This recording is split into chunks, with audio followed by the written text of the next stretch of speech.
Uh, this is the Japanese Zelkova tree, so I'm learning something today. I've never heard of a Zelkova. Apparently it's in the elm family. Right now we're at the base of the Prison Martyrs Monument. They're a fairly common street tree. Yeah, now that I see it, I've certainly seen them before. I just didn't know what they were called, which is why this tree trail is such a good idea. We're walking west in the park right now. You can see the next sign up there on the right. The monument's right up there. Yeah, monument's to our left. Okay, this looks like a black locust. Let's see. Oh, honey locust. Okay, it's a locust. Yeah, honey locust. You can see the compound leaves. It's like a bunch of little sort of fern-like leaves. I don't know if you can tell from this distance. Aha! Thanks, Jared. Yeah, right there. You can see that's actually technically one leaf, and these are all leaflets, so that's what's called a compound leaf. Typical of the legume family, beans, peas, things like that, of which the locust is a member.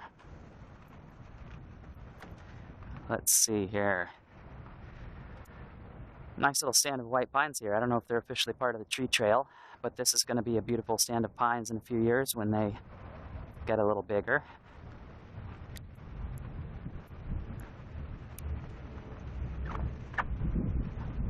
Those are Sycamores or London plane. yeah, those are all London plane. Probably London plane, yeah. There are some native, real sycamores around the city, but mostly more in places like Van Cortlandt Park. This park's more recent. I think London planes weren't introduced until the mid-1800s, but that's about when this park was made.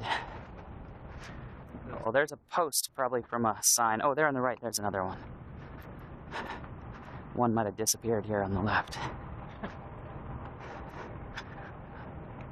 Melted down for scrap. Oh, look at that thing.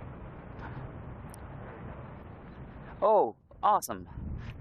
Well, we don't need a sign for this. This is clearly, actually no, over there is Osage orange. I don't know what this is with this very rough bark. This is not the Osage orange. The Osage orange is over here, but here's its fruit.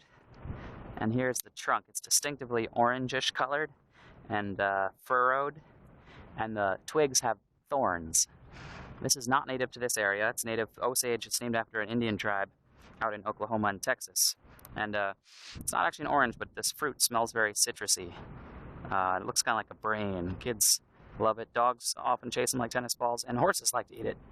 So it's also called a horse apple. And there it goes.